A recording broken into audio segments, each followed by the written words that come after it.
just give an explanation and start talking. Okay. Welcome, ladies and gentlemen, to Cox Mill High School, where Kay Decker has just been giving a technical foul, sending Addison Sirianni to the line shooting 2 after she was upset about not getting the foul that she wanted. But now Cox Mill is trailing by 11. They brought it to 3 going into halftime. Score is 31-42 with 3 minutes, 3 seconds remaining, as we'll see Lake Norman inbound the ball from the near sideline.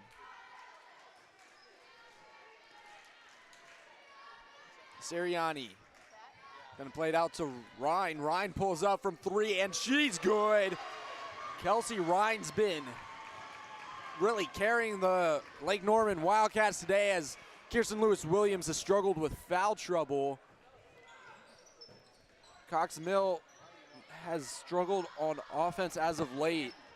So Lake Norman's gonna run away with it. Gets a down low to Farrell. Farrell with a little turnaround lay in for her 9th points of the game. Sheehan. Sheehan's good again.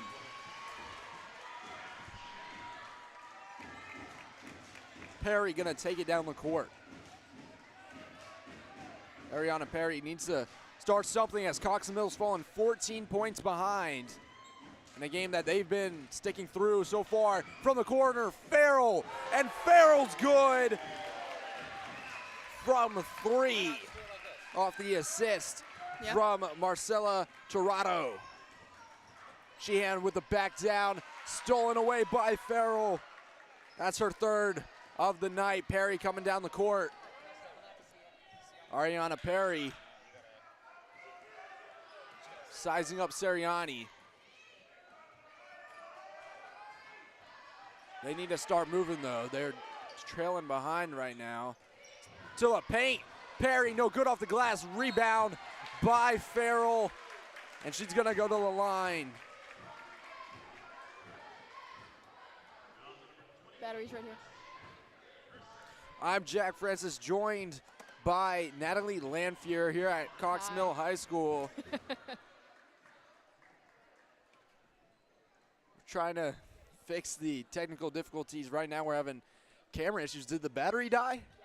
Oh my gosh, we left the battery in and it died. First one is no good from Farrell. In comes number 2, Addison Bunankanti. She came in for Jetta North, as Farrell's gonna shoot the 2nd free throw, and it is good.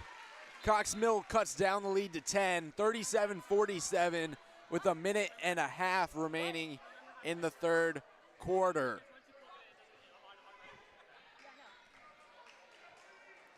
Sirianni gets the ball, gives it over to Ryan. Jackson and Perry trying to trap her here. They're gonna get it up to Bunankanti. Sheehan, and Sheehan is good again. This one, Samantha Sheehan, her sister Alexis, have also been scoring so far this game. Rachel Morphy now with it. Perry. Over to Bellamy. Kennedy Bellamy with a Euro stepping in. Good lay from Kennedy Bellamy. Oh, and they're gonna call a shove here out of bounds, which will be a foul on Rachel Morphy.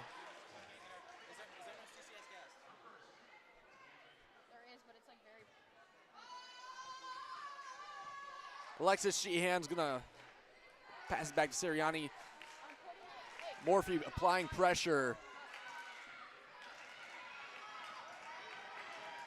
Ryan kicks it out wide. Sheehan off the front. Rebound by the other one. To the Noop. No good. Rebound by Ryan. Up, and a foul on Ariana Perry with 19.7 seconds. remaining here in the third quarter.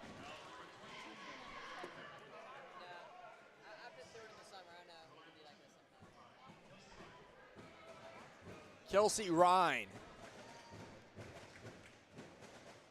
Perfect on the first one. 39-50. Second one. Also good. Didn't even touch the rim. Morphy gets the inbound. They're trying to get it to Perry. Perry's getting some trap pressure here. No help from Cox Mill. Just going to break down the sideline. Stolen away. And this might be a jump ball. It will be. Cox Mill down 12 with 5 seconds remaining in the third quarter. Alexis Sheehan inbounding the pass. And Boone Conti is going to bring it up to half court. And no shot. So we'll go into the fourth quarter. 39-51 the score. Lake Norman Wildcats on top, trying to stay undefeated and move to 17-0.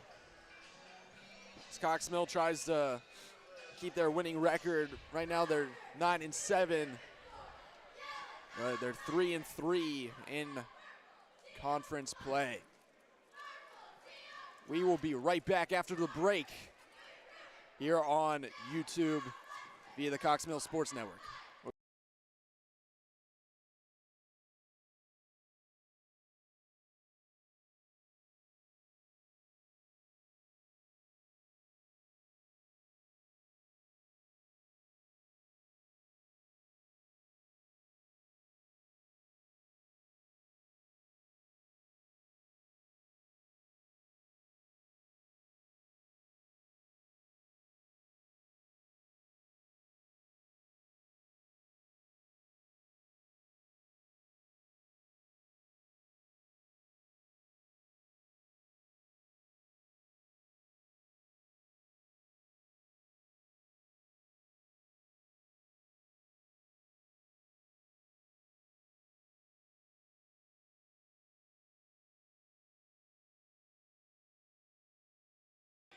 All right, welcome back, everybody, for the fourth quarter of this GM4 matchup between the Cox Mill Chargers and the Lake Norman Wildcats.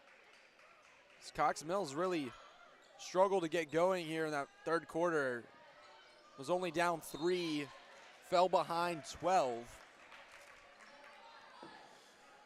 And it's been a big night for Kelsey Ryan. And she's been feeling herself a little. Had a few good passes to the corner, being trapped right here. But they're going to call a timeout on that sideline as Lake Norman needs to kind of get it together a little, because you don't want to mess up where you don't have to. And in this case, they felt that inbound would have been a mistake.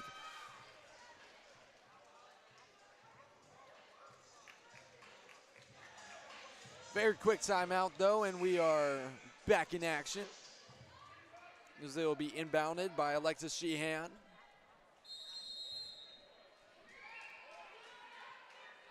Kirsten Lewis-Williams had a quiet night today, you know, just a normal 7 points, 1 assist, 2 rebounds, 2 steals, 2 blocks. Good board by Farrell as Perry will take it up the court. It is a quiet night, and, you know, relatively for Lewis-Williams, as she averages 18 points and 7 rebounds and 5 assists. Ryan, no good. Rebounds by Bellamy. So before the last Charger ball, there was 3 turnovers in a row without 10 seconds on sides. That was a foul on Kelsey Ryan, trying to guard the bigger offensive player in Lauren Farrell. Lauren Farrell's got 15 points tonight. Struggled early. She had 2 quick fouls, calmed down a bit.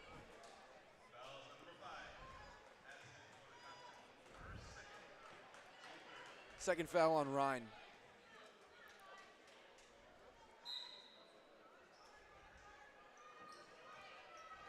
Up top to Jackson. Down low to Farrell. Farrell with a nice move, no good. Lewis Williams coming the other way. To the corner, Sheehan for 2, no good. And they're gonna call a foul again on Kirsten Lewis Williams. That's her 4th. With only 5, will she play the rest of the game? Just in case this gets close, 10 points, large margin. With 6:40 left. With 6:40 left, you don't want there to be a Cox Mill comeback and you can't have your best player out on the court. Ariana Perry will grab that ball. And a good grab from up top there. Timeout, Chargers. Coach Parkin will take a second here. And I'm going to use a quote as I was just reminded by my friend Matt Galla walking into the stadium. There is a movie. It's called Catch Me If You Can, and there's a quote from it. It's, there's 2 mice. They fall into a bucket of cream. The first one gives up and dies, which could be Cox Mill if they just give in, don't do anything to come back from this lead. Or there's a second one that struggles until that cream turns to butter. And, Cox Mill, struggle, don't give up. Come back from this 10-point deficit, win the game, and it's butter. That's the way. That's the way. I think I'm going to put that on the Sports Network. I think I might need to post that. That's a good one. I want to put that over the video I make. Turn cream into butter. Turn cream into butter. That's a fire quote. Yeah, I know, it's one of my favorites. Cox Mill's ball, down 10, 6.5 minutes remaining in the 4th quarter.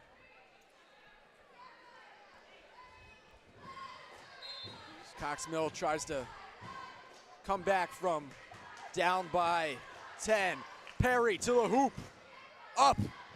No good. Rebound. Just over. Oh, they're going to call a foul on the floor here on number 5, Kelsey Ryan. What I'm seeing with these Lake Norman girls is that it has been much more aggressive than any other game I've seen this season. They are great on defense. It's just they're definitely very touchy, which can get you into trouble. Can. And playing physical is good. Kyler will get up there. Farrell gets rattled, and they're going to call travel here. They put a lot of pressure on Farrell there. A lot of contact. It's not going to get called every time. Farrell's bigger than a lot of these girls. Yeah. And I mean, as a tall woman in sports, especially basketball, it is great to get down in the paint. And, I mean, you can overcome pretty much any girl that comes to play defense. And Farrell's got 15 points, 4 steals, and 3 rebounds.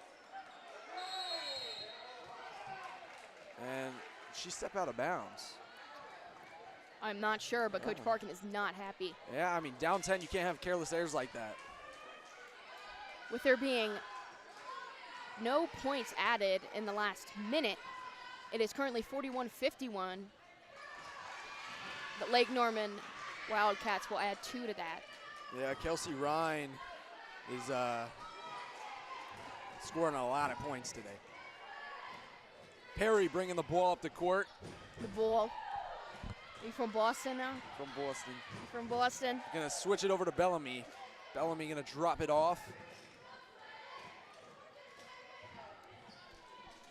They're gonna try to get it back down to Farrell, and that's gonna be a jump ball.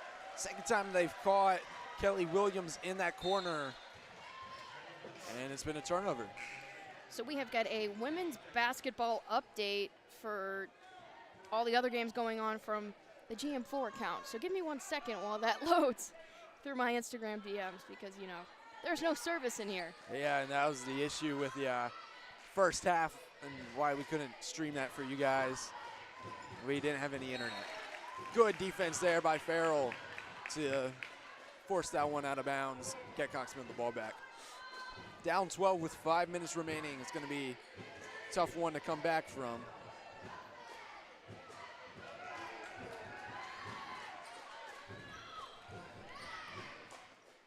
trying to fix the Wi-Fi. I just got it. She's going back and forth. For three. Bang out. Kay Decker with some more points, putting her to 7. And this is going to be a charge. Great play there by Lauren Farrell. That really motivates her team, gets the energy flowing as she forces another Lake Norman turnover. And those 3 girls over there in the back. Oh, that's a I'm turnover. going to have to pull a replay on that. Great charge taken by Farrell here. No good from Sheehan, barely grazing the iron. Back out top, Buinkanti, no good. Rebound by Decker. And a huge advantage of Lauren Farrell is she can go block that shot from outside the arc and then go box out right under. I mean, she is quick and she can play defense. Was no good on the shot that time. And it's going to be a foul on the Chargers. Probably on number 12, Michaela Richardson. Yep. If Cox-Mill wants to come back, they need Kay Decker, Lauren Farrell, and Ariana Perry to lock in, as they are the main scorers here on the Chargers.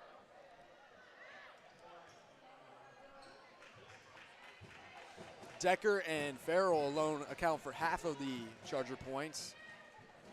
Wasn't keeping track of Perry's.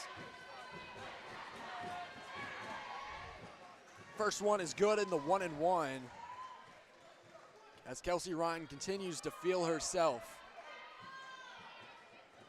Throwing out all the animations, all the celebrations. 2 for 2. She's thinking it's too easy. With 4:04 left, we are at an 11-point margin here. Seriani with the foul. 55-44 the score.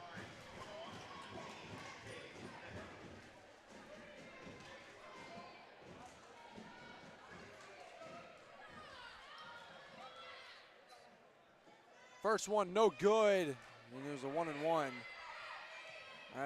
That's not good for the Chargers. They needed that. Sheehan. I definitely agree. I feel like the Chargers defense has definitely been sporadic, so Coach Parkin has changed it to a zone instead of a man-on-man just to keep this energy up. And we're going to have a timeout from Lake Norman, probably to adjust to the zone. 30-second timeout. And we'll see what we have to do here. Cox-Mill down 11, 3:47 left. You figure you got to start making three-pointers, and you can't let Lake Norman score. Especially your best with, three-pointers. I think this might be the closest we've had a game, or Lake Norman has had with another team. Being 16-0, I know most of the game margins have not been very close. Let me go. I think the least amount we've had was about 3 points. But currently it's 11. Jack will go check on that for us. If it will load. You know how the internet Yeah. will be. I'm also trying to still get those halftime reports from the GM4 accounts, but it's not going to load. Alexis Sheehan to inbounds. Trying to get it up top to her sister. Brings it in. No good off the front iron. Bellamy with another rebound. Oh, yeah. This Lake Norman team knows how to run up the score. Beat Olympic 78-6. Wow. They did have one game against North Mech, 67-66. Okay. But so this is a big show out from the Chargers, as it appears almost every week more than 20-point deficits. Wow. Including some teams they held under 20. If you look here in the highlighted box, it'll show you The Chargers are 9-7, while Lake Norman is 16-0. So definitely a big factor for the Chargers to be this close. But I think the change in zone to the zone defense is definitely going to help them out here. Yeah, and Lake Norman usually puts about 70 points on their opponent, so not scoring that much is definitely attributed to the Chargers defense. And Kirsten Lewis-Williams hasn't been that big of a factor with only 7 points because of how much foul trouble she's been in. She has 4 right now, and I mean, she's still a factor on defense, 2 steals, 2 blocks, and look at that pass. That was a dime. Pass that right through. Definitely, you know, maybe a softball player there. Yeah, that was a good throw. A great powerful throw right through. A little bit of sidearm. Mm-hmm. First one is good from Samantha Sheehan. Current score 44-56. As the deficit continues to grow for the Chargers here. 2 for 2, and Lake Norman so good at shooting free throws. It's going to be hard for the Chargers to come back. Definitely a big thing about them. What we've seen, we haven't broadcasted the other games, but being here for all of the others, I've seen such a great impact and difference in the Chargers defense recently. Coach Barkin has showed that once it gets harder and he sees the energy levels die down, then it will pick up and go to the zone. Back-to-back rebounds and a basket made by Lauren Farrell. Puts her at 5 rebounds so far today and 17 points. With 2:02 left in the game, can the Chargers beat this 11-point deficit? It's going to be a big test. Outside, oh, I thought she was for sure going to shoot that good pass. And a shot. And Sheehan with the 3. And how many points does Sheehan have tonight? Oh, it's a lot. And since there's 2 of them, you know, it might feel like Shehans? It might feel like I say that name a lot. It does. Samantha Sheehan and Alexis Sheehan, both on the floor right now. Number 21, number 22. I guess there's twins or siblings, I'm guessing. Yeah, they look like twins. Gotcha. Oh, what a pass! And a shot made by the Chargers. Great play there. 48-60. Ugh. Down 12, a minute 21 remaining.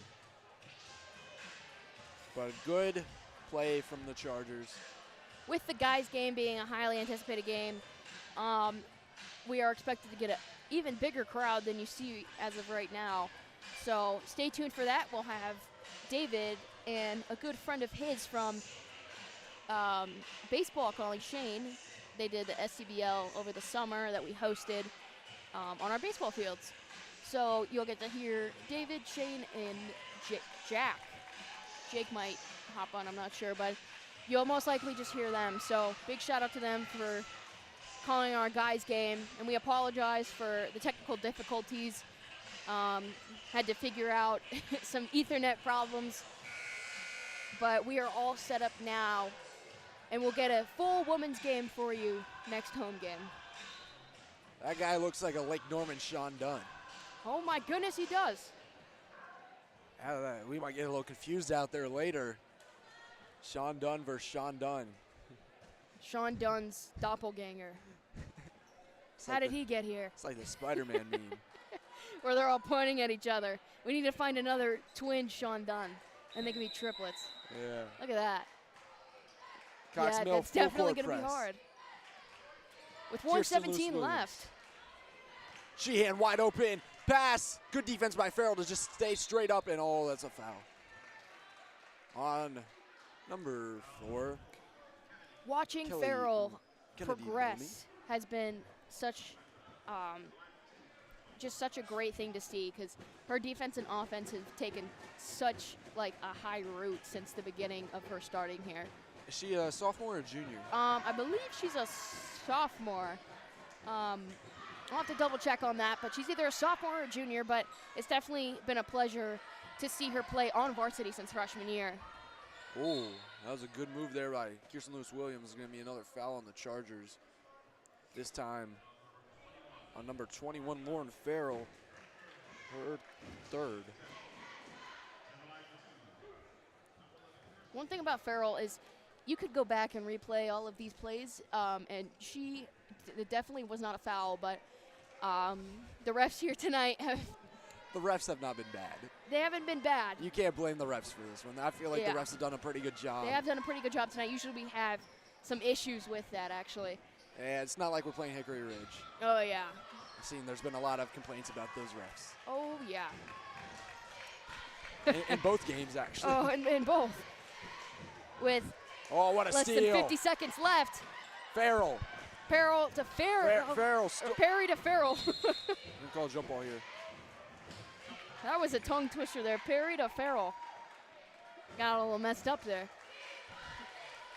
And Coach Parkin has left these players in for a good amount of time now. We haven't seen Cammie Gibson or Jenna Ryan.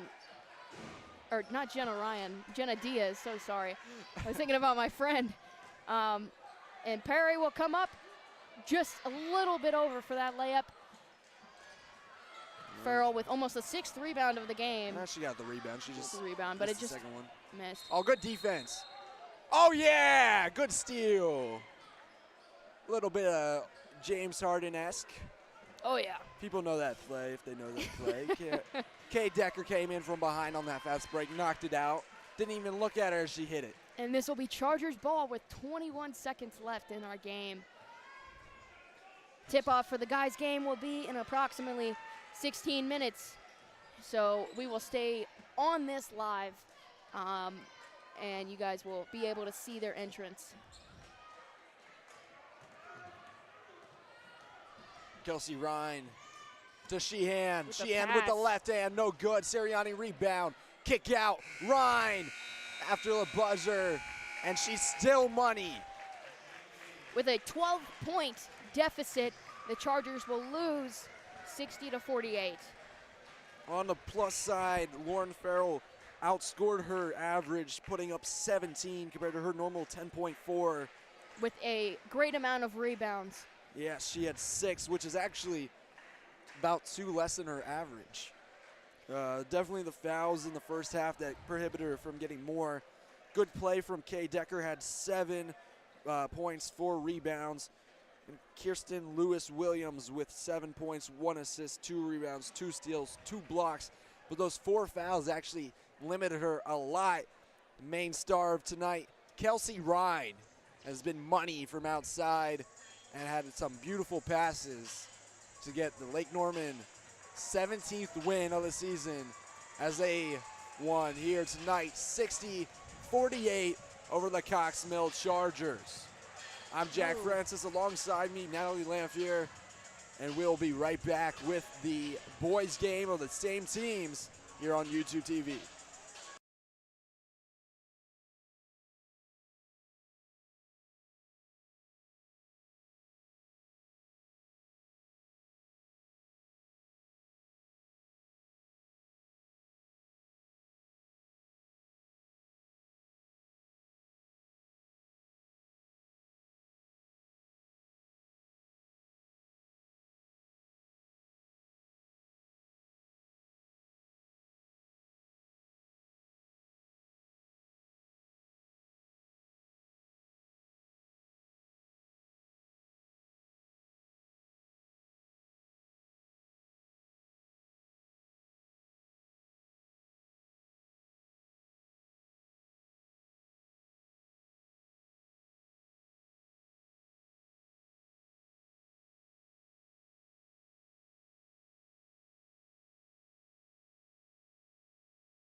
It is time as we welcome you into Cox Mill High School in Concord, North Carolina, as the Lake Norman Wildcats travel to the Mill to take on the 10-7 Chargers. My name is David Katzenmeyer. Joining me from the Lake Norman Charter Sports Network for part of this game is Zane Metz. As we get a spill cleaned up on the court, we are set to begin the GM4 Game of the Week. It is slated to be a big-time matchup. Lake Norman undefeated in the GM4 conference right now. They come into this game 11-5. The Chargers, they've had a bit of a rocky road in the GM4 so far as they sit 500 at 3-3. Previously, Lake Norman, they're coming off a big victory against West Cabarrus, 76-48, while the Chargers took a tough loss on the road to Hickory Ridge. So Zane, this is one of your first times being in the Mill. Tell me just kind of what you're feeling with this environment and just overall the feel of this game. Yeah, I mean, it's a Friday night sports action. It's not Friday night football. A little too cold for that tonight, but might as well come inside and see some basketball. Obviously a big game. Two very good teams year in and year out, and we'll see how it changed the conference standings after tonight. So Lake Norman in the black uniforms with the white numbers and the blue accents. The Chargers in the whiteout with the teal accents. The cursive Cox Mill across the chest. We'll go ahead and run through some starters for you first. Starting on the right with the Lake Norman Wildcats, Cole Calloway, Josh Yates, Trey McKinnon, Henderson Williams, and Trent Steinauer. Yeah, and Cole Calloway and Trent Steinauer are two guys to watch for that Wildcats team. Cole Calloway is the leader of that team and going to Newberry College in the future and really running the point guard spot. He can shoot from anywhere. I saw a highlight earlier this year. He just pulled up pretty much from half court almost and drained a three. So unlimited range. And then when you go in the paint with Trent Steinauer, anytime you're driving in as an opponent, you better watch out because you might get your shot blocked. The big 6'9" frame of him needs to be one to watch if you're a Charger driving in or if you're on the offensive end and trying to get a rebound. On the other end for Cox Mill as they start to take the floor, DJ Boyce, Titus Ivy, Sean Dunn, Tyler Brown, and Langston Boyd as Tyler Brown and Steinauer meet in the middle. We're set to get this one underway. It's a pretty packed crowd on the near side, a bit scattered on the Lake Norman side. However, the energy in here will always be electric as it is at the Mill. We are underway. The opening tip-off is given to Josh Yates, quickly up to the cup and off the backboard, a bucket for Cole Calloway. And there you go, Calloway right there. What other guy would get it started off for the Wildcats tonight but him? Cole Calloway coming into this game, averaging 17.1 points per game. Lake Norman has been ferocious, especially with the way this defense has been playing in the GM4 as Sean Dunn has one slide away from him there. Officials say it's last touched by Lake Norman, so Sean Dunn will stand down in the baseline. Dunn, only a sophomore, touted as one of the best sophomores in the state of North Carolina. Gives it up to DJ Boyce. It'll be a swing to the top for Langston Boyd, and Boyd couldn't find the bank on that one. Yeah, the bank not open just yet for Boyd, but I bet those shots will be falling later in the game as we go. Langston Boyd is one of the leading scorers for the Chargers, so look for him to get the ball a lot tonight. Yates giving it up. It's a deep three from the right wing off the front of the rim. Was the shot from McKinnon. Now into the corner, DJ Boyce from the left wing on the other side, and DJ Boyce buries a triple, and Cox Mill takes the 1 point lead. Yeah, really good shot right there. Good work by the Chargers. Get it in transition and get it to their guy for a three. It's going to be tough going watching in that corner with the way the student section is right now, but a charge taken on the floor. Titus Ivy draws the offensive foul for Cox Mill and gets it right back. Yeah, way to go by Ivy right there, putting your body on the line for a team and getting your team the ball back early. So Langston Boyd and Sean Dunn will pass it back and forth as they walk up the court. Throwing it across the timeline is Dunn. He'll give it up to Titus Ivy. Right back to Langston Boyd, dribbling with the left hand, sneaking around on the baseline. The kick into the right corner and another splash down. This time from DJ Boyce. Back-to-back triples for the Chargers, a 6-0 run. Josh Yates trying to weave through three different defenders, gets it away from Titus Ivy, finds a man on the baseline, and the jam down low goes to the 6'9" sophomore Trent Steinauer. It's back to a one-possession game. Sean Dunn, he's trapped in the backcourt, has to skip it up to Langston Boyd. It's a wide-open DJ Boyce. Can they get their third triple? They can. It takes a generous bounce and falls into the cup. DJ Boyce, he's got 6. Yeah, and the home rim right there, giving him a little bit of love right there. And lucky for him, now the Chargers are up 9-4. A deep one here from Josh Yates. The sophomore answers on the other end. Both teams very hot from three early on, as this is becoming a shootout early. Another opportunity for three was there. Instead, a drive into the paint from Brown.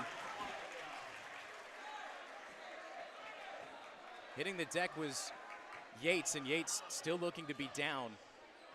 Getting some help from his teammates up off the floor. Looks like he just got the wind knocked out of him. So Tyler Brown, one of the tallest Chargers on the floor, only a freshman, heading to the line.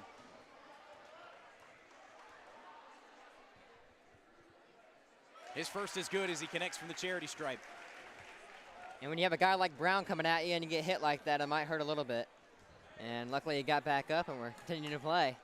Josh Yates, I've had a chance to watch him a couple times so far this year. He is such a tough customer, as a lot of these Wildcats are.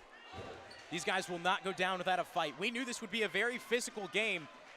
Whether the defenses would show out or not was the biggest question. So far, it has been electric on the offensive end. Another three put up and splashed down. This time from Trent Steinauer. He can do it all across the floor, as we'll have a whistle. And that's really the modern big man right there. You need a guy that can dominate in the post, but also step out and hit a three every once in a while. That's a big bucket right there, getting it back to a one-possession game. 5 minutes and 25 seconds. It's a 1-point lead for the Chargers. Sean Dunn caught in a bit of a trap, and a foul going to be called on Trey McKinnon.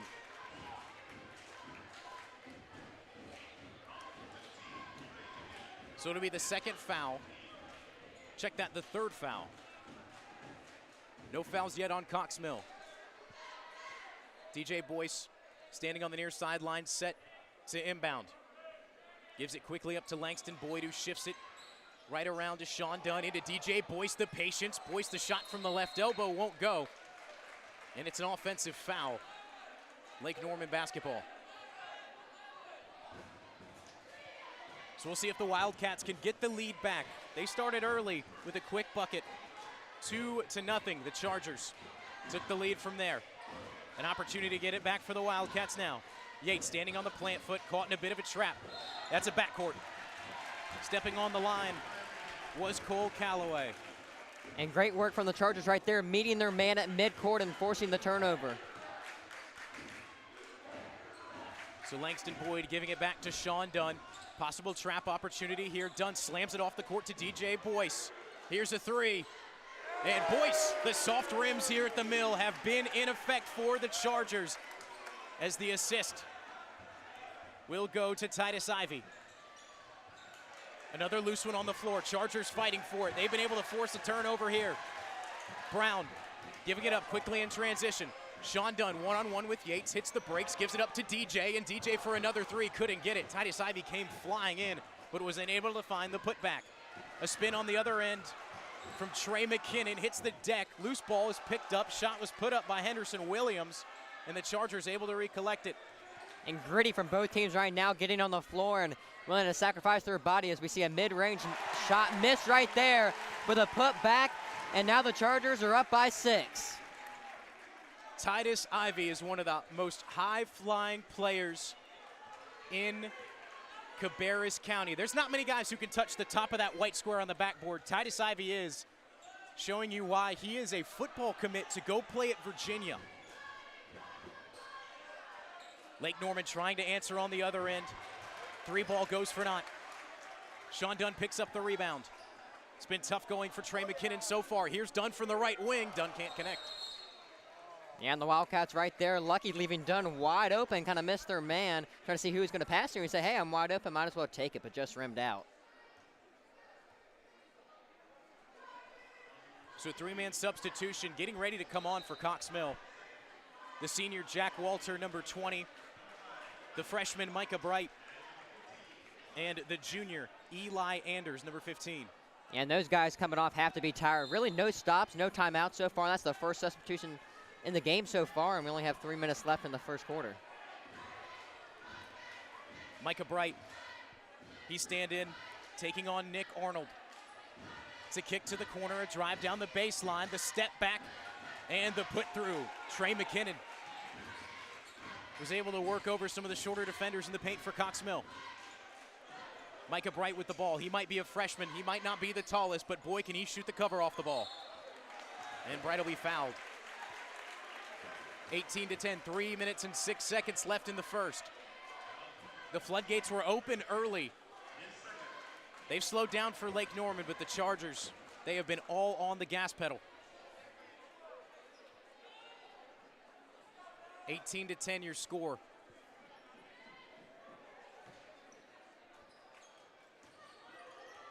Boyd, this step back just inside the right wing, and it rims off the left. 4-point game. Scoreboard error, excuse me. As there'll be a whistle in the paint. A little bit too much contact from Cox Mill. Sean Dunn set to check back in at the scorer's table. And he will come in for Langston Boyd.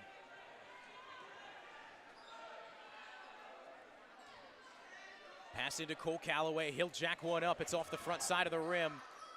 DJ Boyce will collect it. Had a chance to let it go out of bounds. Decides to grab it, trying to keep a little bit of momentum with the pace here. Anders was a bit too hard of a pass as it bounced off the hand of Micah Bright. So a turnover. Lake Norman will get it back. A chance to get it back down to a one-possession game. A lot of media coming out for this game as well.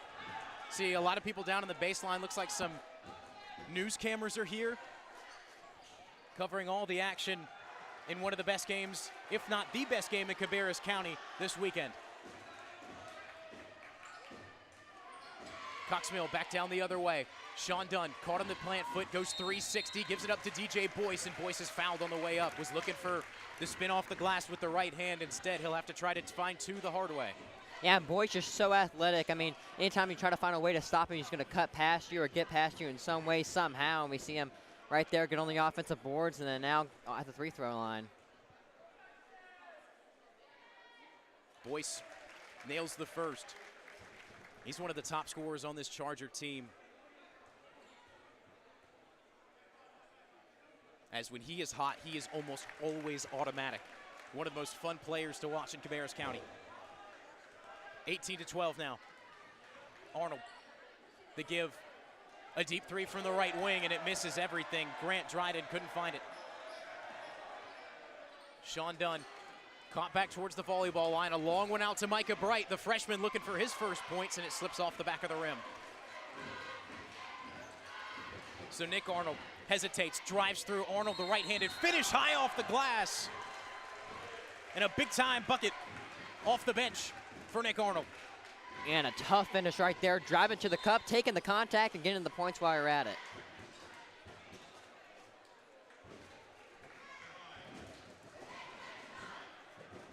The 5'11" freshman getting it done there. Have a chance for a three-point play to bring it back to one possession, and he converts. Titus Ivey into the game for DJ Boyce.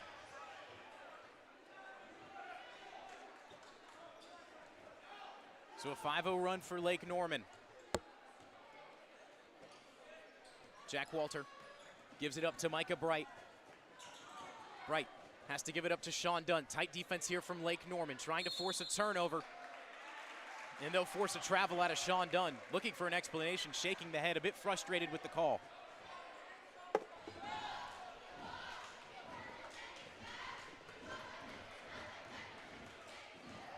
Here's a drive. The backdoor finish, was looking for the floater with the right hand, was denied by Titus Ivey. Still a foul on the floor. This foul called on Eli Anders. So Arnold will head back to the line with two shots. A chance to get it into 1 point.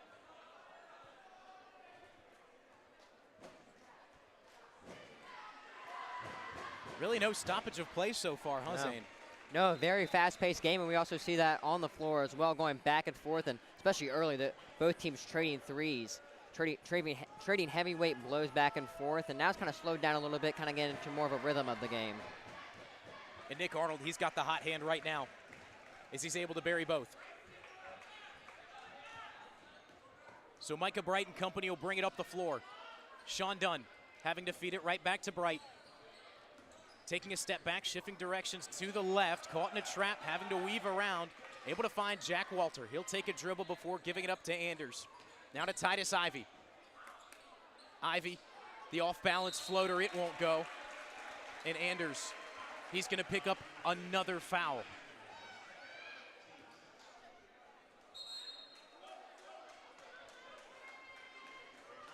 So Brown and DJ Boyce back into the game. Anders and Jack Walter back to the bench for the Chargers.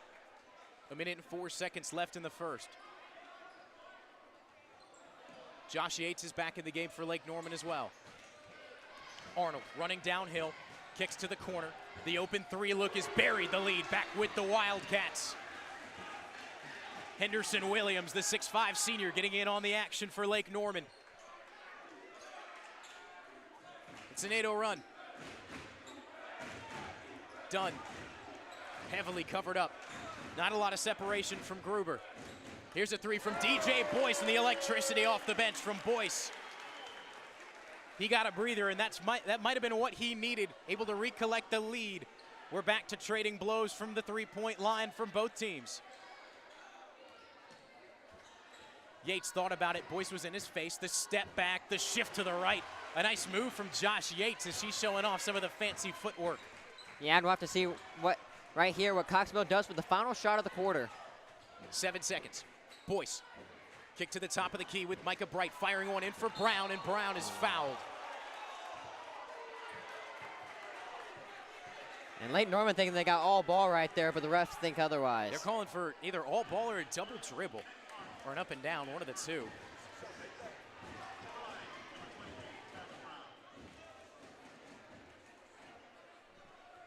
So Tyler Brown from the free throw line connects on the first. It's perfect. Knotted at 22. This first quarter has been exactly what we expected and a little bit more from the high-flying offenses of both these teams. The lead is back with the Mill. 2 seconds for Yates. He fires one up from 3/4 court. It hits the screen, but won't go in. 23-22, the Chargers with a 1-point lead. We'll be back in a minute after a short break at the end of the first quarter right here on the Cox Mill Sports Network.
Start of the second quarter here from Cox Mill High School in Concord, North Carolina. It'll get started with a quick bucket from Jace Ramirez. And just how you wrote it up right there, first play of the quarter and you get the bucket. Ramirez, first touch on the ball is a good one for Cox Mill. Lake Norman looking with a positive response. It's a block shot. Cole Calloway had defenders all up in his grill. DJ Boyce giving it up to Sean Dunn, hitting a wall on the baseline. Dunn, he'll be fouled. If there was no foul, it would have been a quick turnover the other way for Lake Norman. They would have had numbers down on the other end of the court, but instead, it's the 7th foul given up by Lake Norman. So we hit the bonus very early in the second. Yeah, that's one thing to look at. Also, when you're getting later in the game with individual foul trouble, maybe players having to sit out in big scenarios.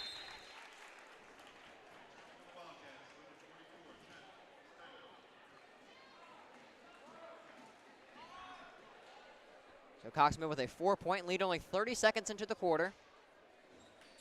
And he hits the second one. Sean Dunn, 2 for 2 from the line on that trip, taking advantage of the first 1-and-1 opportunity.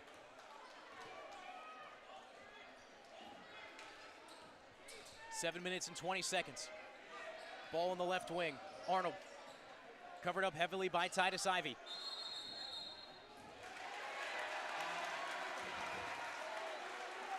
And it'll be a turnover.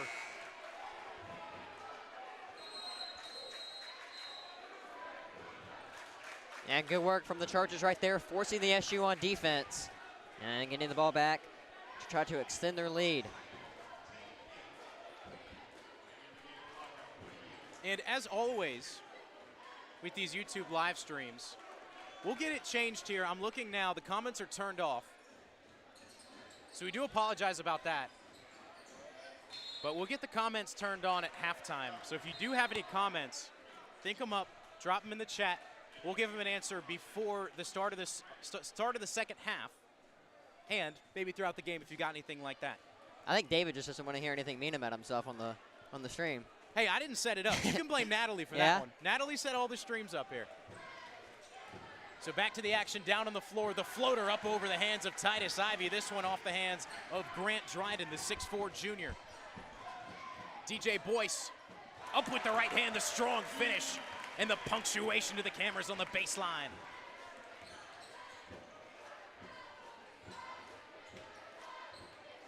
Steinhauer for 3, and that was a little bit long.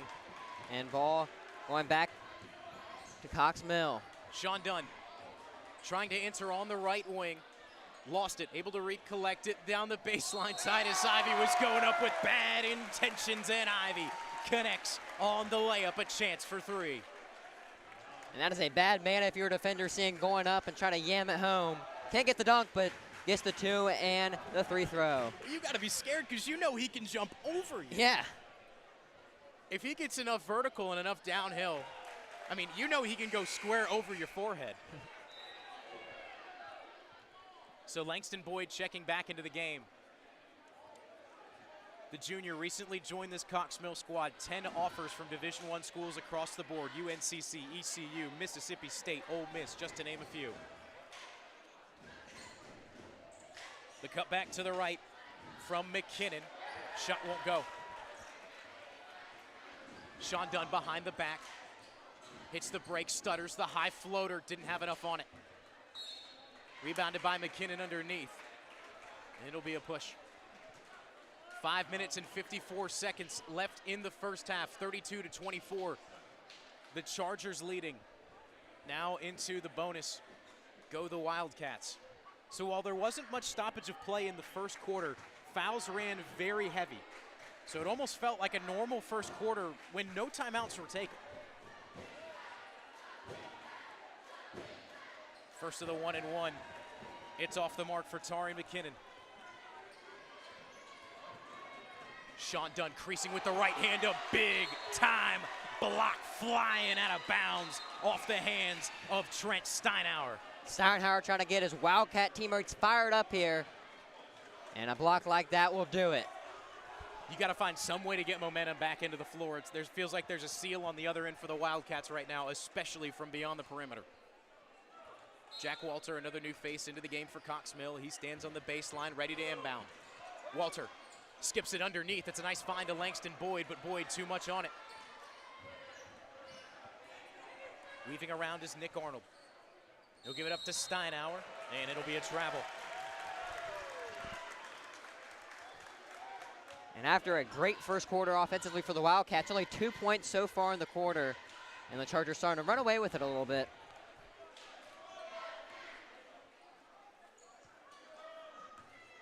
So DeMarcus Milton into the game for the first time tonight. He stands on the left wing. Jack Walter's shot is blocked. Lake Norman brings it down.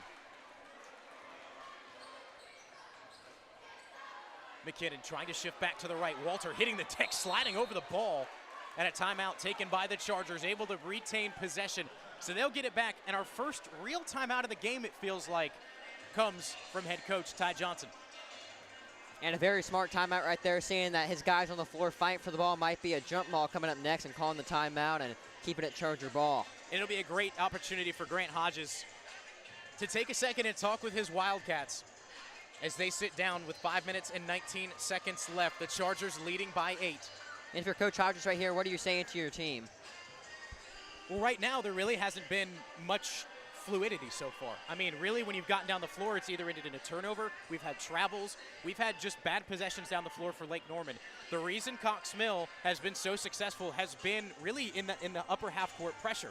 They've been able to try to strip the ball away and force bad passes. If I'm Lake Norman, I am taking it up the floor. You need a solid possession any way you can get it, whether that's finding Steinauer in the paint. Cox Mill doesn't really have many guys to match. The only real guy who can match is Tyler Brown on the floor. So if you can find Steinauer in the paint or even get somebody going from beyond three, I mean, you just got to find some kind of spark, some kind of electricity. And for me, I'm running it through Steinauer. Yeah, and one thing that we haven't seen tonight from the Wildcats is some high ball action with Steinauer. Sending a pick, maybe he drives in for the lob, or he stays out and tries to shoot a three. We've already seen him hit one tonight. So we'll see what they draw up. Langston Boyd, the jumper from the free throw line is no good. Boyd's been a bit off tonight. Recently coming back from a broken hand. The Wildcats almost a steal. Leaves an open man. It's Arnold. The no-look pass underneath, and there he is. Steinauer easily getting his chin up to the rim. And if you leave him open in the paint, something like that's going to happen as the Wildcats get their first points in a while. And that whole play is completely made by the fact that Langston Boyd tries to go for the steal. It draws the defender up in the paint. And when you leave a guy like Steinauer open, especially when he stands at 6'9", he will punish you. And now we see Steinauer try to post up in the paint a little bit, something that we didn't see in the first quarter. That's where he's got to live if Lake Norman wants to get back into this one. Cole Calloway thought about a three, decides to go down the baseline, giving it to Arnold. It's tipped, and Titus Ivey comes down with it. Nice job to handle it for himself. Ivey, the swing to the corner. It's Jack Walter for three, and Walter couldn't find it off the glass. Langston Boyd with the offensive rebound and a foul. Just over halfway left in the second quarter. David Katzenmeyer and Zane Metz joining you right here on the Cox Mill Sports Network. While we got an opportunity, you want to talk to the people real quick. You just started up the Lake Norman Charter Sports Network, is that correct? Yeah, we're excited to start that up. It'll be going live about August of 2023, and right now we're in the part of fundraising, and a big part of why we did the Lake Norman Charter Sports Network is the sports network here at Cox Mill, and just seeing how the guys do it here night in and night out. So happy to have Zane come in, be able to join us to see how the operation is run. Join us on a call here tonight. Go check out the Lake Norman Charter Sports Network. Give him a follow on social media, Instagram, Twitter. Zane Metz Media as well. Go give him a shout, as they're going to be doing good things over there. Back to the action on the floor. The Wildcats able to connect from three. The mystery man is Nick Arnold as he comes out of the student section. He's really been the hot guy on the court since he's come on midway through the first. Dunn trying to slam it off Yates as he was heading out of bounds. Didn't get the bounce, so Josh Yates is able to collect it and get it right back for the Wildcats. Here's a kick and another three. As it's way too long, it misses everything. The offensive board is picked up. A deep three and a splash down. The Wildcats are getting it going. Grant Dryden hitting the triple, and it's a two-point game. And after a slow start to the quarter for the Wildcats, really heating up now as Cox Mill responds back right there with their own three. DJ Boyce, give him 20 plus on the game, and it's not even the third quarter. DJ Boyce has been dropping everything from beyond the perimeter. Number one in white. Here's a takeaway for Cox Mill. Sean Dunn with the fast break, the hesitation, the step. And it'll be called a charge. And a great job by Dunn right there, getting the still driving down, tries to get the and one, but the foul's on him. So Sean Dunn will head to the bench. He'll get a bit of a breather. The Wildcats fell in a bit of an uncharacteristic slump. They're right back.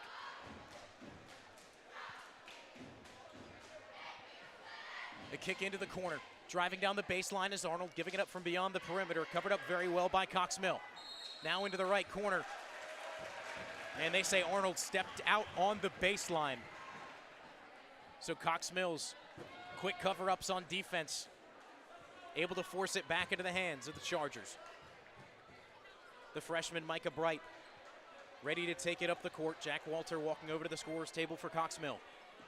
Boyd brings it down, passing it into the corner to Titus Ivey. He'll get up to DJ Boyce, the off-balance three, and DJ Boyce cannot miss. And when you got the hot hand, might as well give it to him and chuck it up. Kind of a heat check right there, but who cares when you can make it? He's on pace for like 40 or 50 right now. Ridiculous from DJ Boyce so far tonight. Going up, it was contested. Alex Gruber, he'll be fouled. 2 minutes and 12 seconds. There has been so much talk around this Cox Mill team with Titus Ivey, DJ Boyce, the addition of Langston Boyd, Sean Dunn, so many people and so many players who showed out in summer leagues. Everybody wondered how this team would mesh. And so far it's been hot and cold for Cox Mill. They've been able to find it at times. They had a good winning streak out on the East Coast. As here's a takeaway from Yates, quickly the other way. And a bucket for Alex Gruber on the fast break points. But everybody wondered what Cox Mill would be. It's just been so touch and go with this team so far, and you wonder, it feels like they got it together one game and the next they were unable to get it. Jack Walter, Lake Norman calling for a travel. And could this be the game where they build from this later in the season and say, hey, we could beat these tough teams in the conference and go on a little run here? And right now, DJ Boyce has been leading the Chargers up by 5 against the top team in the GM4.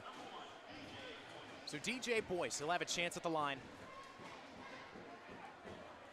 Already into the double bonus as Boyce connects.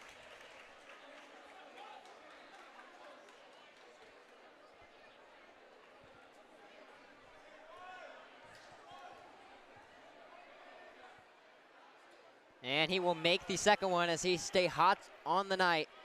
Cox Mill extends their lead to 7. Josh Yates, he'll bring it up the floor for the Wildcats. Steinauer backing down Brown. Good defense put up by him, but it creates separation in the corner.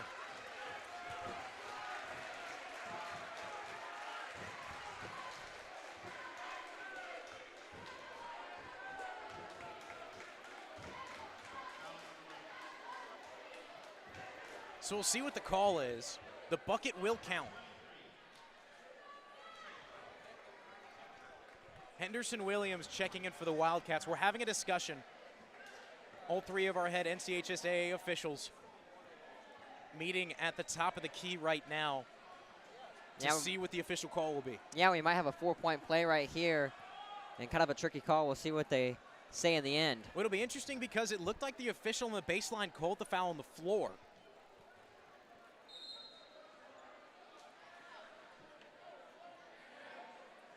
And David, I think you're right. They're going to call it on the floor. So it looks like the bucket will count and possession will go back to Lake Norman. So a huge swing here as Cox Mill was nearing a double-digit lead, and all of a sudden it could go back right down to 2 or 1 points with one big shot from the Wildcats. The girls' teams playing before this. It was a very electric matchup. We do apologize about some technical difficulties. If you want to go back and watch the end of that game later, this stream will be live on YouTube directly after this game. So you can go watch the entire VOD to see some of the crazy highlights, or if you missed the first half of this game or the girls' game. Lake Norman ended up coming out with a double-digit victory, but Cox Mill, a valiant effort against the number 3 team in North Carolina in the girls' 4A. Yeah, the Lady Wildcats have been dominant this year, really not playing that many close games, especially in conference play, but the Chargers gave them a run for their money tonight. And kind of in the fourth quarter, that's when the Wildcats showed their dominance and extended that lead. So it looks like Steinauer will get to go to the line. Yeah, the Cox Mill coaching staff just asking an explanation for that call over there.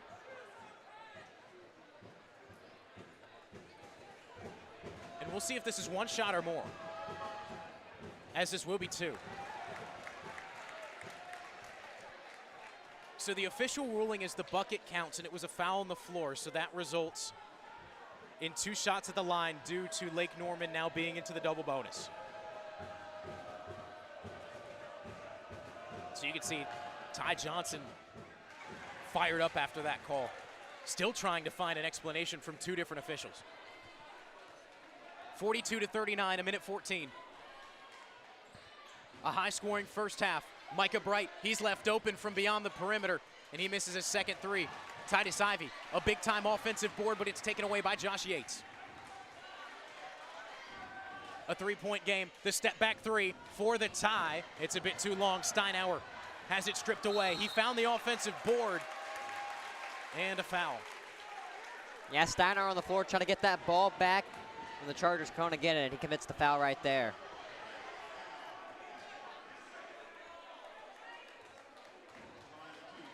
So it'll be 2 shots at the line for Titus Ivy. The senior committed to go play football at Virginia, as this was his first season playing high school football. He played 6 games, and the ability and the athleticism that he showed got him an offer from a Power 5 Division I school. And hey, if you're a good athlete, teams will come find you. You see right there, first year of football and gets a high Power 5 offer.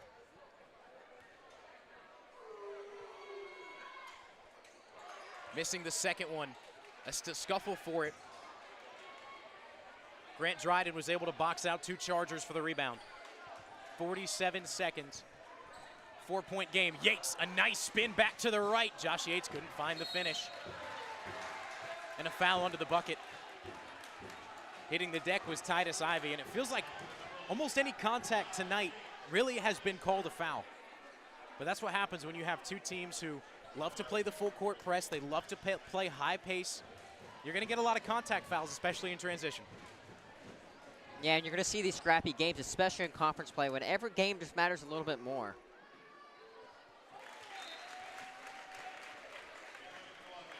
Ivy hits the first. He was 1 for 2 in his last trip to the line. Makes it 44-39. 40.9 seconds left in the second quarter.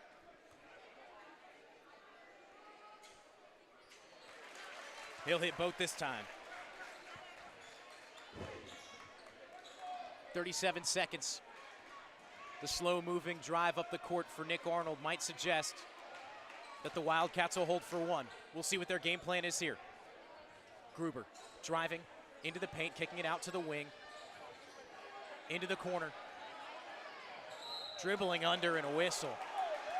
A lot of contact as Arnold looked to be entering the paint. In the student section, they saw it better than us.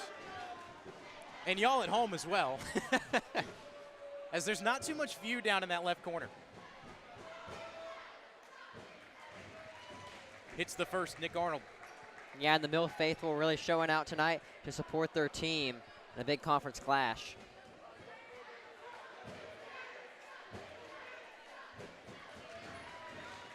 Arnold has been such a key part of this Lake Norman team and the reason why they are only down by 4 right now. He's been so good off the bench. 10 seconds.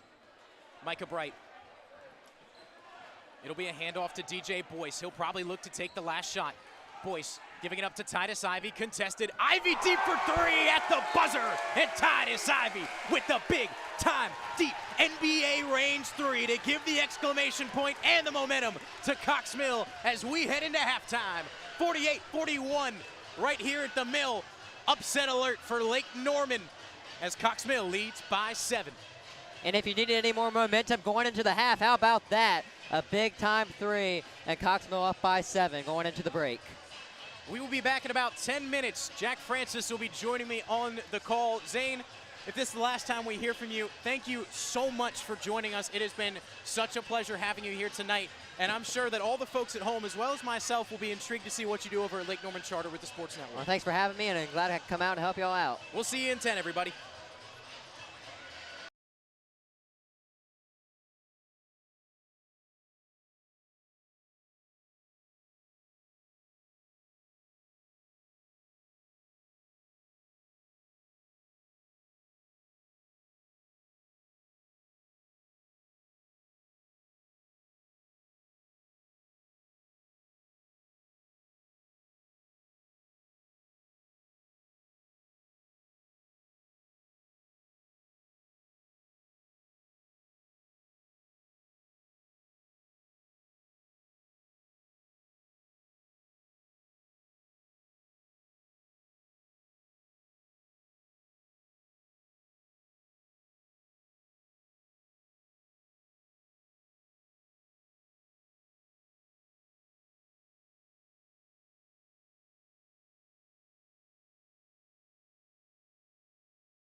We got about 3 minutes until the start of the third quarter.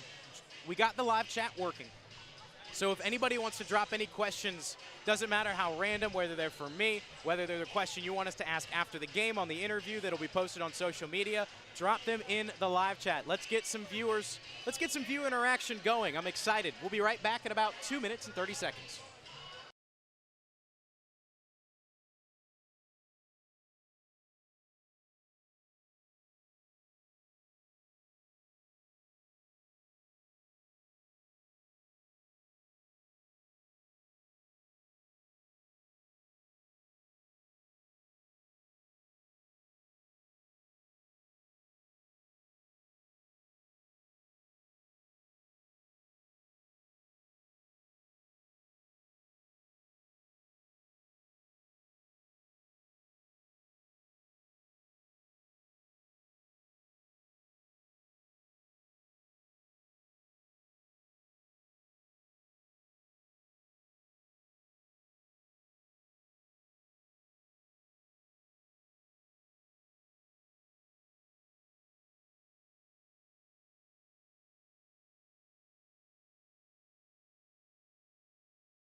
Welcome back for the start of the second half as Cox Mill breaks the huddle to get things started in the third. Jack Francis joining me on the call. And Jack, I'll give it over to you to talk about some of the halftime stats in the crazy game that DJ Boyce has going on right now. Yeah, Boyce with 27 points, 7 3-pointers in that first half.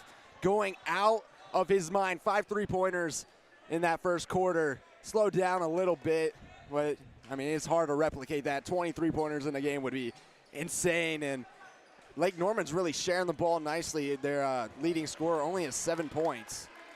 Henderson Williams, a quick three, is off the mark for the Wildcats as they get things going. DJ Boyce on the other end was looking to make it 30. It slips off the front of the rim. The offensive rebound picked up. Boyce again, and this one almost wedges itself between the screen and the rim. And when you're as hot as he was in the first half, he's going to take a lot of shots.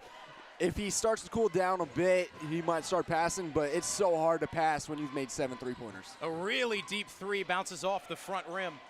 Cole Calloway comes into this game averaging 17. He hasn't had too many good looks so far tonight. Here's Sean Dunn from the left corner for 3, and Dunn's off the mark. Another offensive board is picked up for the Chargers. Langston Boyd in the paint, and he has been very uncharacteristic tonight. Yeah, he's been real slow, hasn't had any of his shots go in. I don't believe he's 0 for 2, now 0 for 3.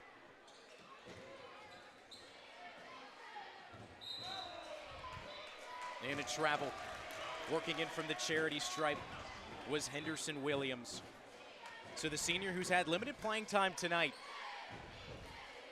A giveaway there. A couple empty trips for both teams down the floor. A minute 15 has passed here in the third. Boyd gives one to Titus Ivey into DJ Boyce, the kick into the corner. It's a 3, and it's right through The splashdown three from Sean Dunn.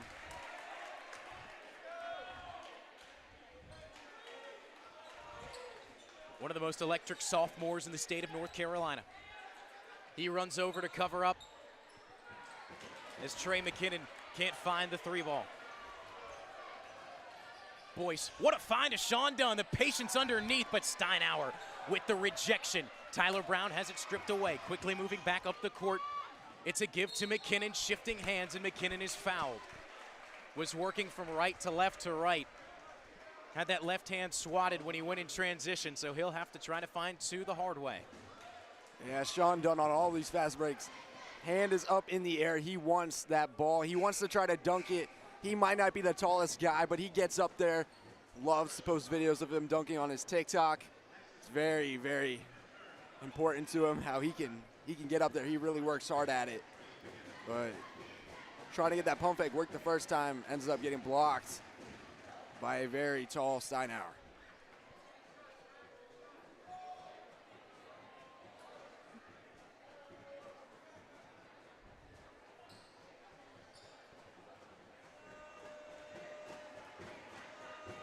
Titus Ivey, the other leading scorer for the Chargers in the first half with 17.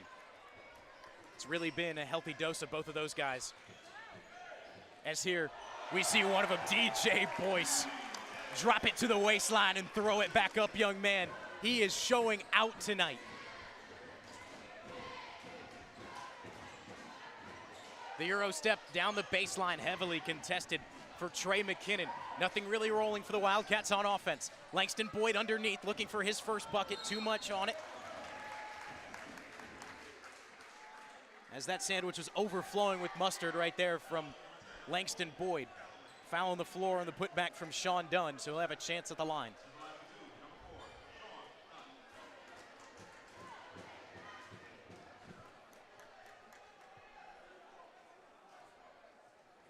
Sean Dunn's one of the most hard-working guys that you'll find not just here in Coxmill, not just in Cabarrus County, but in the state of North Carolina.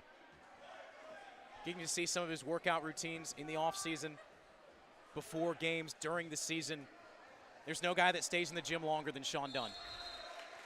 I just realized those weren't misses that were being tracked. It was free throws. So actually, Arnold didn't have 7. Arnold had 12 in that first half to be the leading scorer for Lake Norman. Today, Jack gets a lesson on how to read the scorebook. That makes so much more sense. I was going to say, I didn't think he had 12. He seemed like he had a bit more than that. Steinauer, the right-handed finish, rolls off the front of the rim. Took it down in slow motion. Ooh. As there's a foul, Steinauer, a little bit of contact on the back of Titus Ivey as he goes into a chest slide on the floor. So how many did Ivey have in the first half then? 17. He had 17?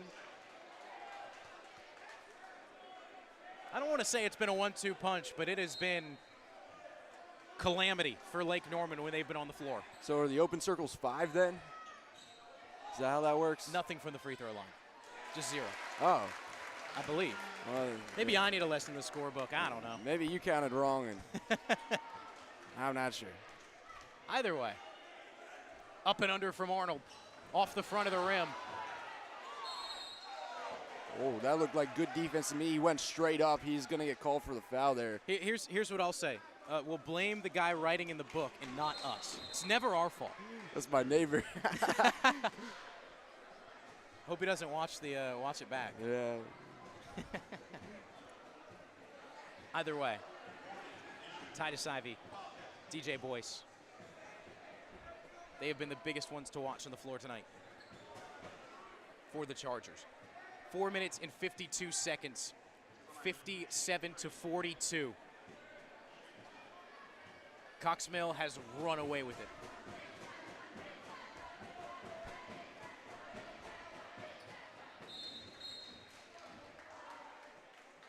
Only the second point in the first 3 minutes and change. This one from Trey McKinnon. But like we've seen with both these teams, especially throughout the year, if there's one thing you can't count out, it's Lake Norman. They have played phenomenal down the stretch, As there's a turnover, Sean Dunn passing it up to Titus Ivey. He was trying to communicate with DJ Boyce up the court, just wasn't paying attention to the game around him. Some miscommunication. It could be the miscue that Lake Norman needs to get right back in it. Here's a deep three, way from the top of the key, and it's off the mark. That was a strong rebound by Brown. He gives it to Dunn. Sean Dunn drives through the paint, giving it to Boyce. A little bit off balance. Boyce still finding it on target. Couldn't get it. Getting pushed out of bounds was Brown. I think Steinauer's trying to say he was still touching the ball before it went out of bounds, but it's not going to change anything. Boyce up to Jack Walter. Walter, a dribble and a spin. Sean Dunn looks like a long two. Either way, it doesn't matter. Rebound picked up by Lake Norman. Trey McKinnon coming into this game averaging 14 points. He's been pretty quiet. Their leading scorer, Nick Arnold. Cutting back to the right. Here's a three from Steinauer, and the big man can do it all. The versatile 6'9". As that could be a bit of a fire starter for Lake Norman. And he's only a sophomore. Wow. It's ridiculous with that size. He has so much potential. DJ Boyce's shot is blocked. Momentum trailing in the direction of the guys in black. Trey McKinnon cuts it between the legs, giving it up to Arnold. Now back to the top of the key. Arnold driving through and able to sneak it under the bottom of the rim. Nick Arnold continues to impress as the Wildcats getting right back in this one. Alex Gruber checking into the game for Henderson Williams. Williams, he's been in the game far and few between. A lot of minutes here in the third. But a couple missed shots and a few miscues in the offensive handling. Give him a break, and we might see an extended rest for him. Sean Dunn drives in, kicking it to the left wing. Now back to Dunn at the top of the key. He floats one up. It almost didn't even look like a shot from the fact that he didn't jump. He was just inside the free throw line, so not sure what you really want to call that. Hits the front of the rim. Back the other way is Lake Norman. A three ball for Dryden. Misses. He's 0 for 2 in his last 2 attempts from beyond the perimeter. Here's a floater from DJ Boyce. Couldn't get the friendly bounce. Rolling off the right side of the rim. A scuffle forward on the floor is won by Gruber. Alex Gruber creasing through the lane. The right-handed finish, and Gruber didn't have enough on it, but he'll draw the foul. Yeah, it's a tough one going to be called against Bright. Try to keep his body in front of him, but not draw that contact, but good take to the hoop. Brings up the free throws. So the 6'2 senior, Alex Gruber. Chance to cross the 50 threshold for Lake Norman, and he connects.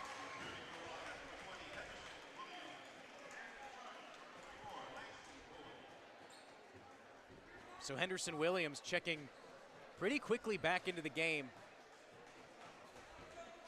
as Steinauer heading back to the bench.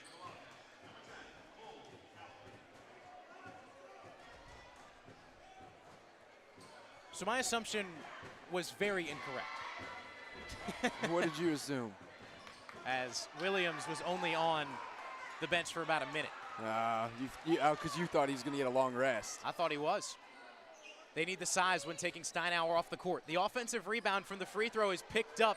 It's a deep three for Lake Norman off the right side of the rim. Another offensive board and a foul. The three ball came from Nick Arnold. Taking the foul is Trey McKinnon.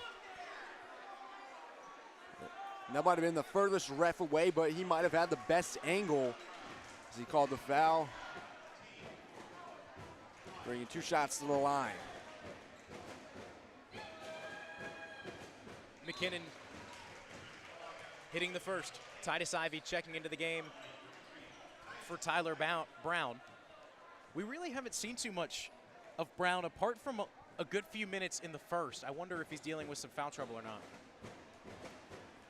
Yeah, I think he is. So don't have up-to-date fouls on us at the moment. However, when you concede somewhere in the realm of 12 to 15 fouls in the first half alone. You're bound to have some guys who are going to have to hit the bench. Yeah, and you're going to see that unless you're playing about 10 guys, which no team does. 30-second timeout on the floor. 2 minutes and 14 seconds left in the third quarter. This game at one point, Cox Mill was leading 57 to 42. It's a 10-0 run for Lake Norman as the Wildcats, like I had mentioned, you can never count them out. Cox Mill has also had a history so far this season with, they've had a tough time closing out games. You saw the Mooresville game. That game was at Mooresville. Cox Mill was up by 20 plus. Mooresville brought it back in the fourth quarter to a 3-point game. There's been a couple other examples so far this season, not to that extreme amount, but there's just been a few times that it's been tough sledding for the Chargers. If there is any game that you have got to buckle down and pull out, it's this one in front of your home fans. And it's the GM4 game of the week. It is GM4 game of the week. A lot of eyes on this one. Dunn caught in a trap. He'll give it up to Micah Bright, who will sneak back towards the half-court line, finding Langston Boyd. Now Jack Walter, a kick to the left corner. The shot is blocked.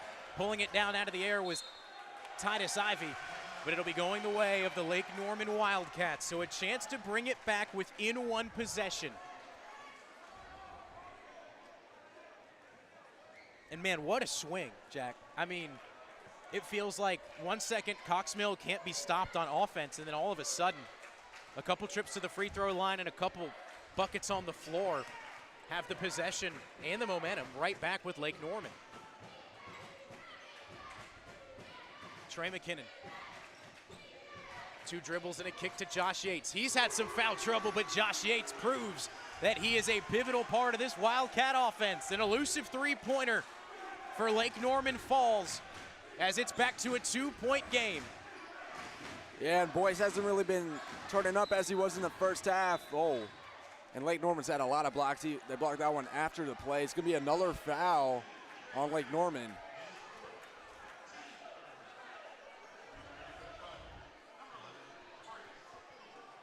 That one was on McKinnon. That's Trey McKinnon's 4th. So McKinnon, who is the second leading scorer on this team, hasn't had too much going tonight. But either way, when one of your best offensive weapons sits in foul trouble like that, I mean, you've seen it how it's been with Josh Yates. It's really who can have a catalyst. Here's a takeaway and a breakaway. Micah Bright, the only man down the floor. It's a kick back to Yates. And Josh Yates, a 5-0 run of his own. The lead with Lake Norman. What a switch.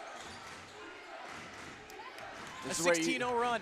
You need someone to get to the hoop just like Titus Ivy is denied by Steinauer. Everything's coming up black and blue. That was the right idea, though. You need to get to the hoop, but Steinauer's so big, it's hard to really do anything once you get there. 45 seconds, a deep one for Yates. It's a heat check, and he misses. It was a very deep three, almost as deep as Titus Ivy's at the end of the second. Langston Boyd, he'll cross court, the pull up, and Boyd's shot is tipped out of bounds. Last touched by the Wildcats. Steinauer's just so long, he gets his fingertip on everything, even those floaters where you think you have enough separation, think you can get it over his outstretched hands. As Bright pulls out from 3, no good. Lake Norman with the rebound. 25 seconds. Josh Yates and company up the floor. The long inbound to Steinbrenner. Rifling one down on the floor. Micah Bright picking it up with 15 seconds left. It's a turnover and a chance for Cox Mill. Only the third quarter. A 3 for Titus Ivy, wide open, and it's off the mark.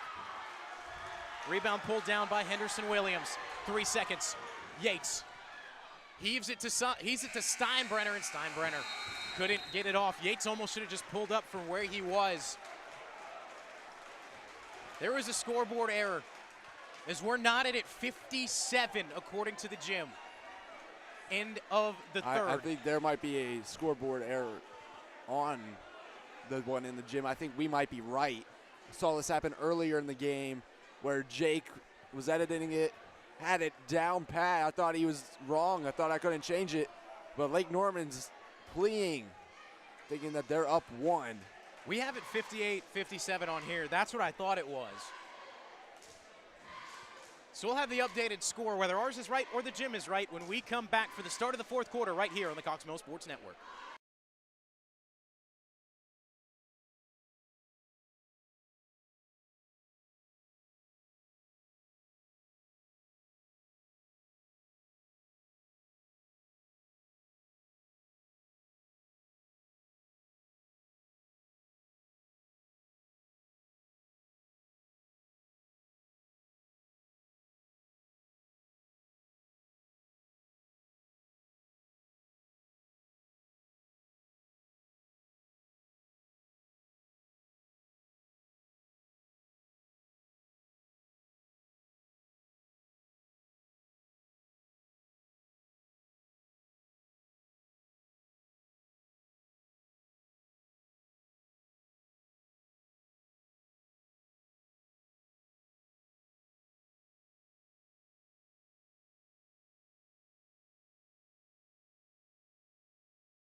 So back for the start of the fourth. The score looks like it's staying 57 all. So the Lake Norman student section getting in behind the scorer's table. Electricity coming alive. The last 8 minutes of this one. Micah Bright, the kick to Sean Dunn, to Boyd down in the quarter. Langston Boyd avoiding one defender, and Langston Boyd smacking it in off the glass. And that was a way to use his body as he went to the hoop. Was able to generate some space from Steinauer and kiss it off the glass. Yates to Steinauer in the corner, and Steinauer can't find it. Josh Yates picking up the offensive rebound. The sophomore will give it up. It'll be shuffled right back to him from Cole Calloway. And Yates and Steinauer both being sophomores, Lake Norman could be really good in a few years. What a find into the paint. Henderson Williams caught a rifle. Patrick Mahomes to Travis Kelsey in the back corner of the end zone on that one. Boyd from the free throw line, the pull-up over Steinauer. Couldn't get it. Cox Mill with the offensive rebound after a couple tips. Sean Dunn giving it into the corner. Titus Ivey. Now to Langston Boyd. Over to Sean Dunn. Had some separation, decides to drive, and it ends up becoming a turnover. They were trying to find Titus Ivey, but Lake Norman was ready for it. Alex Gruber methodically working up the court.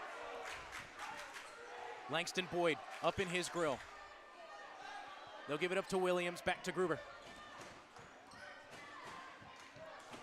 Calloway to Yates. Get some separation, the step back off the screen. Josh Yates misses another deep one. Oh. Ivey had it caught between the leg of Yates, able to bring it back and retain possession. It's a kick to the corner. A lot of action happening down there, and it ends up being a takeaway for Lake Norman. 59-59, under 6 to play. There's a reason this was the game of the week. There's a reason. Yates dancing around. He'll give it up to Gruber, taking their time. Now to Cole Calloway, a one-on-one with Sean Dunn, shifting. Titus Ivey, it'll be a blocking foul. He looked to take the charge. Titus took it all the way. Didn't have his feet set in time. And it's really interesting because Titus Ivey tries to block everything. And that time he tried to set his feet, ends up getting a blocking foul called against him. So Cole Calloway, the 6'4" senior, committed to Newberry College. Barry's the first.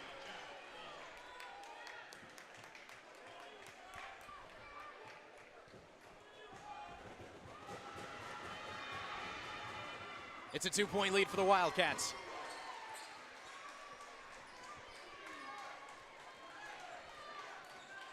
Cox Mill led at one point, 57-42. Lake Norman has been on an absolute tear. A 19-2 run. A kick to the corner, Sean Dunn. He'll make it 19-5.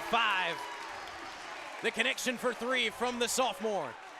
And someone's got to heat up. If Boyce isn't hitting 7 threes in the second half like he did the first, someone else got to take his place. And Sean Dunn might be that guy. A lot of playmakers on the floor. Jack Walters beat, but a big-time takeaway. This one from Titus Ivey. Getting it back behind the back for DJ Boyce, recollecting it, and a foul on the floor. That would have been a crazy highlight. Block on one end, Euro step, floater on the other, gets fouled, goes to the line. Boyce shooting 2. And the energy right now inside Cox Mill. Sure, you can feel it at home, but it is a different beast in here. The Lake Norman student section just as loud as Cox Mill's with a fifth the size. Boyce misses the first, just very out of rhythm right now. He's taken a lot of off-balance shots that were falling in the first, but have not been falling here in the second half. 4 minutes and 50 seconds. A 2-point lead for the Chargers. Nick Arnold back into the game after extended rest. He's been in some foul trouble. Now it's up to Gruber. To Josh Yates. Thought about pulling another one. Wiser to know better. Here's a takeaway. DJ Boyce on the fast break. It's a one-on-one with Arnold behind the back. DJ Boyce, the left-handed finish. Excuse me, DJ. DJ Boyce is him. That was nasty. He is. That was mean. Him. That man's family's watching. DJ Boyce. I hope they shut their eyes for that one. Getting hype, getting the Charger student section up. I mean, DJ Boyce has been on it today. He must be happy to not have school the whole day, finals week, as he's turned up. Timeout. That move was crazy. 65-61. 4:27 left to play. As if you're Lake Norman, you got to pray that's the last you see out of DJ Boyce. But if Boyce has showed us anything today, he's not quitting. Yeah, he missed one shot, he's going to take 3 more. And he's going to make half of them. You know, at least. DJ Boyce reminds me a lot of Austin Schwartz, who plays for the Cannon School. They have very similar playing styles. Schwartz is a little more calm and collected, but both of them very emphatic. Nick Arnold cut through the paint, giving it up to Josh Yates, now around to Callaway. Langston Boyd covering up Arnold, giving it to Gruber. Tight coverage here from Cox Mill. Gruber working on the mismatch over Jack Walter. Walter had a hand in there. It's Langston Boyd down the floor. Boyd, the Euro step. He hit the brakes. And Boyd up and through. Yeah, the way to stop on a dime for the finger roll. We haven't seen too much out of Langston Boyd, but that right there, the body control, a reason why he's got 10 D1 offers. 67-71. A deep 3 off the mark for Cole Callaway. Here comes Titus Ivey. A find to Sean Dunn, cross court, and Dunn is fouled. Cox Mill up to a 6-point lead. They got that spark. Now they're on fire. And it came from guess who? DJ Boyce. But it got started by Sean Dunn, who hit an electric 3 down here in the left corner as the gym goes silent for Dunn.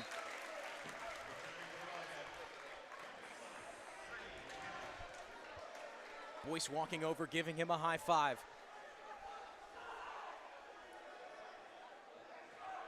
Jack Walter, the only player on the floor for Cox Mill who did not start this game. He had a hand on that rebound. Titus Ivey was unable to collect it. So an opportunity for Alex Gruber and the Wildcats. A lot of contact, no foul, through the hands of Sean Dunn. It's a 3. McKinnon, too strong. Jack Walter with the find. Ivey mishandles it, hits the deck. Sean Dunn comes down with it. It's DJ Boyce for 3, and DJ Boyce As Zane told us earlier, it's 3J Boyce. Another triple. Oh, I like that. That might have to be the caption for today's post if Cox Mill pulls out the win. Nick Arnold, he's going to do everything in his ability. Arnold approaching 20 in a full timeout called by the Wildcats. That bucket gets it down to 8, but 3J Boyce has been on fire. 2 minutes and 50 seconds left. The GM4 game of the week, living up to the hype and so much more. While fouls were abundant in the first half, they've been relatively minimal here in the second, only 5 aside. So getting close to the bonus, but nobody in detrimental trouble right now.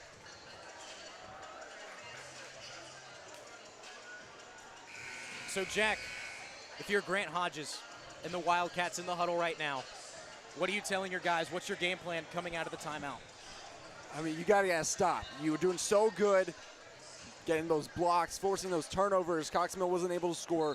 You got back in this game, but then you let them get hot again. You gotta cool off the fire, and then you just gotta get it to your playmakers. Gotta get to the hoop. And Cox Mill got into foul trouble with Brown, and so their bigs are, somewhat limited. They don't want to have to put out someone that they don't want to put out. But I don't think Cox Mill is going to have that issue. I think they're going to play safe here. Hodges calling for a full court pressure out of the timeout. It'll go out of bounds. Tipped by the Wildcats. That shaved 9 seconds off the clock. 2:41 left. So is that 9 threes for DJ Boyce? How many does he have here in the second half? He might have 10. He might have 9 or 10. I mean, he's check after the game. He's pushing mid-30s right now. Langston Boyd going up with some mean intentions. You saw the extension with the left hand of. All right, I was ready to see him throw that one down. Langston was ready to put a nail in the coffin. He was ready to put the momentum away where Lake Norman couldn't find it. Lock it in a cage on the 3rd story. They don't even have Steinauer out there right now. I believe he's sitting with 4 fouls. Oh, now here he comes. I mean, I feel like you have to risk it. Josh Yates sitting with 3 or 4 fouls. Steinauer sitting with 3 or 4 fouls. Trey McKinnon sitting with 4 fouls. That's definitely hurt Lake Norman this game. But right now is the moment you need him out there. If you can't stop the bleeding now, it's fatal. Here we go. 2 minutes and 30 seconds. Josh Yates, he was hot early in the 3rd quarter from 3, but a backdoor find up and under. A big-time bucket, Trey McKinnon. The flashy pass from Yates. The great find and adjustment for the up and under from Trey McKinnon. Looks like there's a foul, and Cox Mill's in the 1-and-1. Alex Gruber got a bit too aggressive on the inbound. 73-65, 2:18. It'll be a 1-and-1 for Langston Boyd. Boyd hits. And Boyd's really picked up in the second half. Had a really quiet first half, but when they needed him most, he turned up. 2 for 2 from Boyd. The connection brings it to a 10-point game. The Chargers reclaim another double-digit lead. Yates spinning to his left, the step back. Josh Yates continuing to carry the Wildcats on his back when they need it the most. Timeout on the floor. Under 2 minutes to play. And so it's been a teeter-totter, back and forth and back and forth. When DJ Boyce hasn't been able to get it done, Sean Dunn has been there. When Dunn hasn't been able to get it done, it's been Titus Ivey. Yeah, that's the main thing for the Chargers. When one guy stops, another gets going. And that's so hard to beat when You stop their first option, they go to their second. You stop their second option, they go to their third. You stop their third option, they go to their fourth. And when you finally stop him, the first option's ready to go again.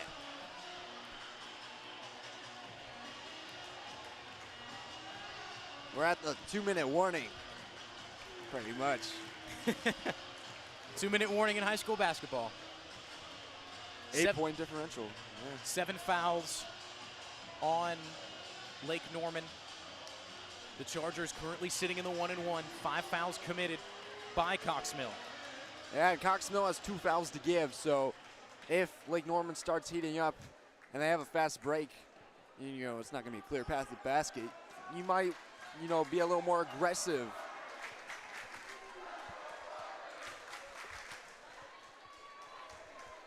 Everybody in the backcourt right now. Wildcats keeping the one-on-one full court pressure. Now they'll switch to try to get a trap, and they'll foul Sean Dunn. Yeah, they weren't going to let Yates take that foul. So Grant Hodges electing to play the foul game early, as 6 seconds were taken off the clock there. This will be the second to last chance for a 1-and-1. And that's his second foul in the last few minutes, so I don't know how many he has total.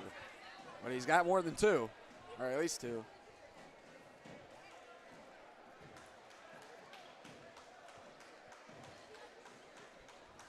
So I think just having some correction at the scorer's table, a bit of a discussion, making sure everything looks good. Oh, they're checking to see how many fouls each player has, yeah. Making sure that everybody is eligible to be on the court.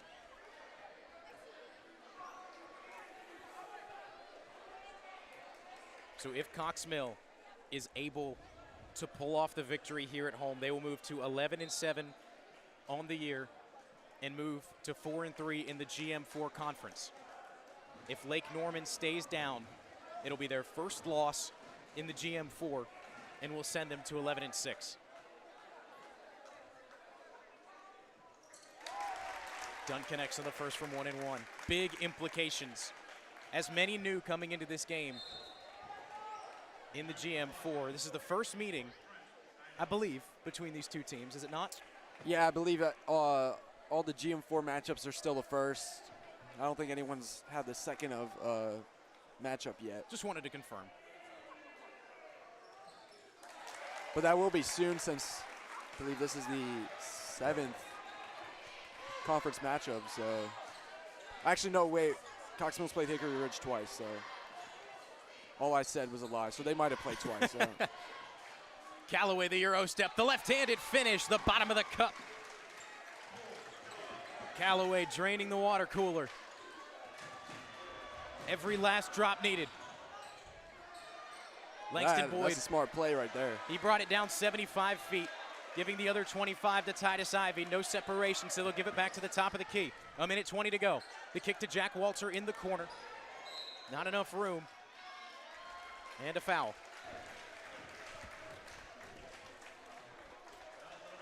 We apologize for some quick technical difficulties. The battery's dead on our camera. We'll try to get that going as quick as possible. Of course, in the last 1:20, that's how this would work. Yeah, Jack Walter at the line, makes his first one. So Cox Mill will take their second shot. Only got one guy down there in the paint. Lake Norman's got 4 of them.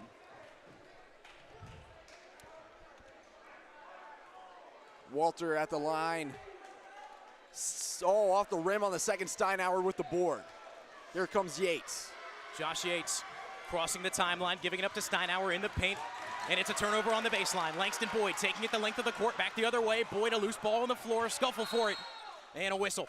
A timeout taken by the Chargers. It'll be a full timeout. So not the best time for the camera to die, but if we got to head into a timeout, it'll at least give us a chance to bring you the last 1:01 of action here from Cox Mill High School. Current updated score, 78-69 with 1:01 remaining. Cox Mill called a timeout as Boyd was taking the ball down the court, brought it to about the paint where Yates was there, and he decided, I'm not going to be able to get this one up. I'm going to try to slow it down, but Yates knocked it free, and they had a dive on it. Cox Mill got the quick timeout. Good play there by Coach Johnson. Athletic Director Johnson, he does it all. As Cox Mill will have an inbound with 61 seconds remaining. Yeah, not too often you can say your athletic director is your head coach. Yeah. And it wasn't supposed to be that way, No, but it ended up. It's just another reason why a lot of people have really questioned this Cox Mill team throughout the season. The fluidity of this team, the way that they've meshed. You have a coach who is really with this team for 4 or 5 months, and then a late departure with less than a month left, and Johnson having to come back in and establish his way that he plays. It's a quick inbound. Langston Boyd able to get it, and a foul will be given by Alex Gruber. 57 seconds left. That's not who you want to foul, but you have to foul. I mean, Boyd's gone to the line, and he's been money so far, but we'll see how he goes right now. That leads Cox Mill into the double bonus. 2 shots regardless, and Langston Boyd buries the first. Steinauer and Nick Arnold checking into the game. Drean McKinnon, as well as Alex Gruber, will head to the bench.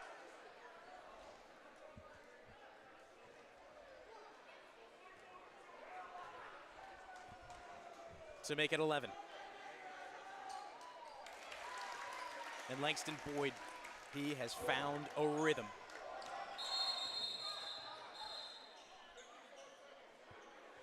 And we'll get a whistle from the official. I don't think the clock started on time.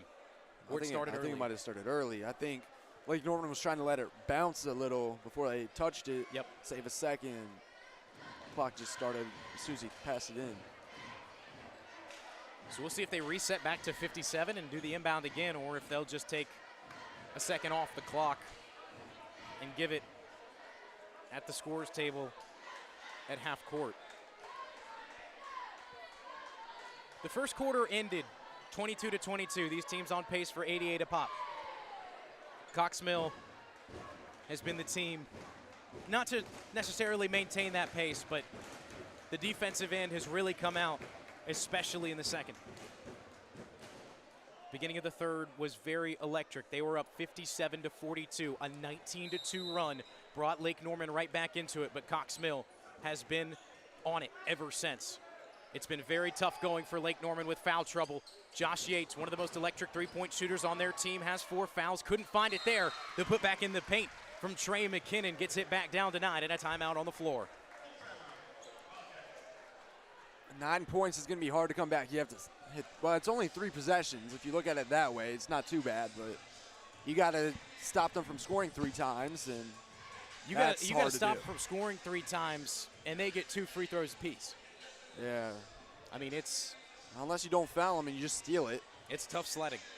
I mean, that's what you're going to try to do. You're going to try to send it down and get a steal with a full court press.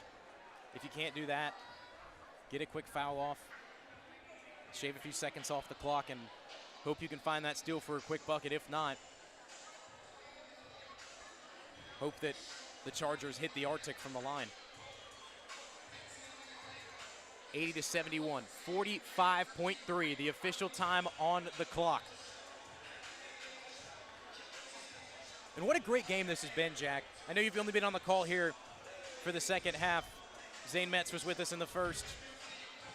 But this has just been such a fun game. Like I was telling both y'all during the break, this is probably one of the most fun games that I've been able to call all year.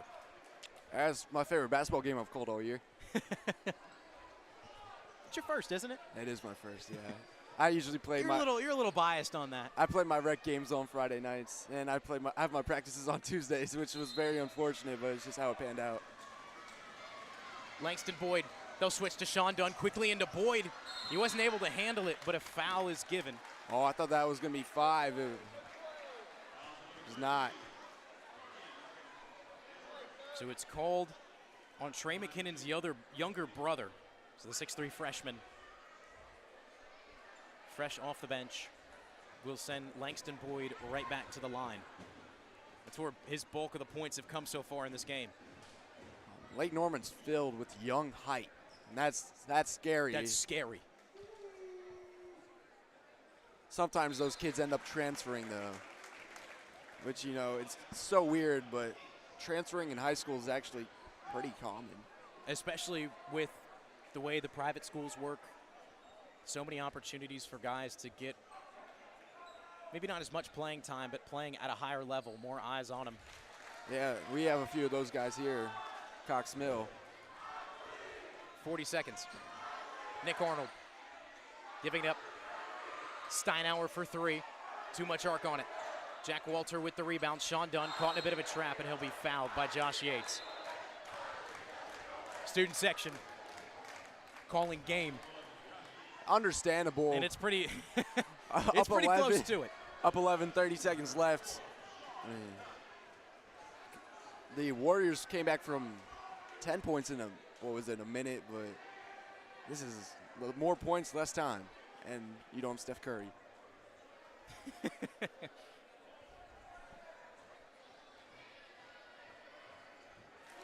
And Cox Mill, when they've needed it most, have just been perfect from the line.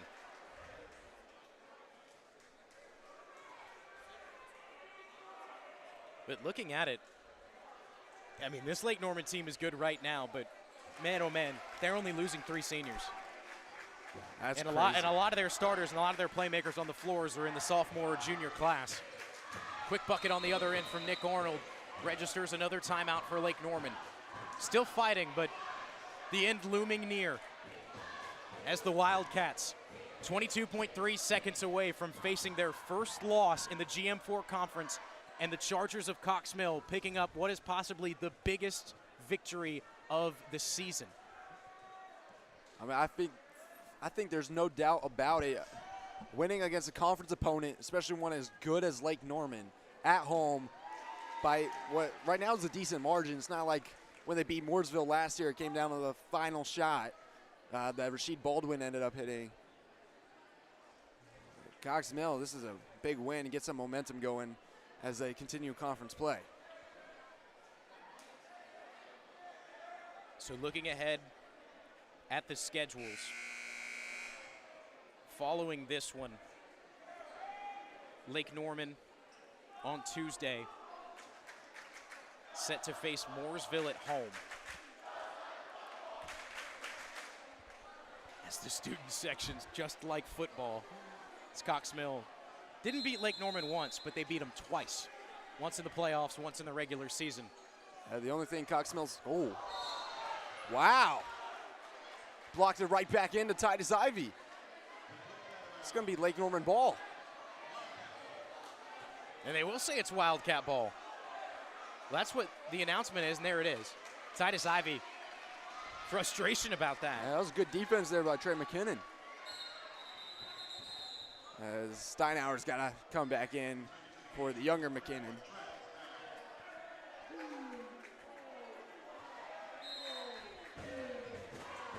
Arnold to inbound, giving it to Josh Yates. Yates working to the cup, and a dunk. Steinauer, presence known on the floor, coming off the bench. Sean Dunn will use a couple of the 5 seconds just to let the clock dribble out. Langston Boyd is fouled with 8.3. Only a matter of time, only a formality, these ones. And that's just Sean Dunn showing some game knowledge. He let that ball bounce for about 5 seconds before he picked it up, and that clock was running the whole time. So Cox Mill's next scheduled game, they'll get a week off. They will also play Lake Norman instead on Friday the 20th. It'll be their second meeting. You mean Mooresville? Mooresville, excuse me. I'm reading our current game. Look at me. Yeah.